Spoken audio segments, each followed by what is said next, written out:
and I had everything I ever wanted. I had everything I was supposed to have. Everyone around me said, "You're successful." But really, I was miserable. There was this gaping void in my life. So I tried to fill that void the same way many people do, with stuff. Lots of stuff. I was filling the void with consumer purchases. I was spending money faster than I was earning it, attempting to buy my way to happiness. I thought I'd get there one day. Eventually, happiness had to be somewhere just around the corner. I was living paycheck to paycheck, living for a paycheck, living for stuff. But I wasn't living at all. It got to a point in my life where I didn't know what was important anymore. Then, at some point when I was approaching 30 years old, I noticed something different about my best friend of 20-something years.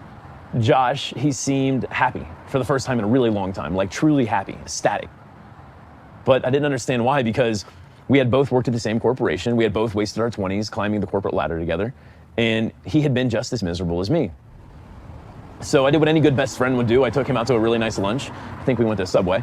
And I sat him down and I asked him a question. "Why the hell are you so happy?" He spent the next 20 minutes telling me about this thing called minimalism. Before I discovered minimalism, I think my life looked like pretty much anyone else's. I had a lot of stuff. Hundreds, thousands of books.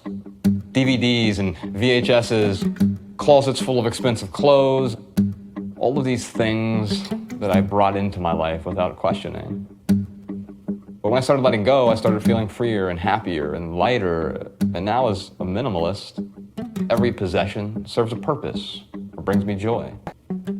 I have a bed and a chair and a radio, and I have some furniture in my dining room. In my kitchen, I have appliances. I don't have any excess stuff. Everything that I look around at, I have to be able to justify to myself, not to anyone else, but just justify to myself. Does this add value to my life? And if not, I have to be willing to let go.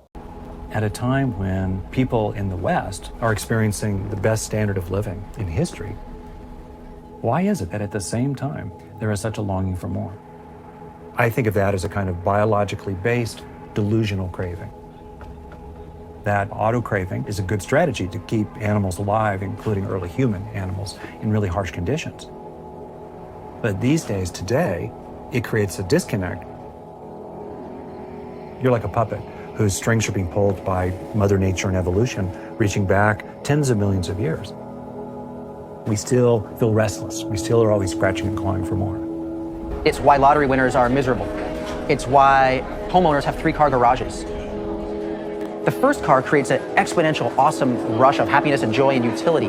The second car comes about because we tire of the first car. And as humans, we're wired to become dissatisfied.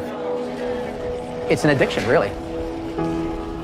And we are encouraged to maintain the addiction through technology and information. There can be an immense amount of dissatisfaction trying to live that way. And many of us see no alternative but to live that way. Advertising has polluted and infiltrated culture. It's in our movies. It's in our television shows. It's in our books. It's in our doctor's offices. It's in the taxi cabs. It's in the bar sitting next to you. The person who you think you're just having an idle chat with could have been placed there by an alcohol company. It's been a slow evolution. This is not something that just happened yesterday. This is something that has been sold to us over, say, the past 100 years, slowly but surely, by those that want to make a whole lot of money. Now that's what I call a good-looking car. They want us to believe that you really need these things. The American dream has a long history. It started out as a concept that was really more about opportunity.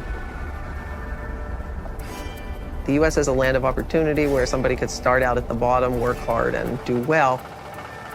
There's no question that what it means to have made it or to have achieved the American dream in the United States has increased tremendously in material terms. $100,000 a year plus kind of income became more and more an aspirational norm across the society because that's what's portrayed as normal on TV. A six-figure income.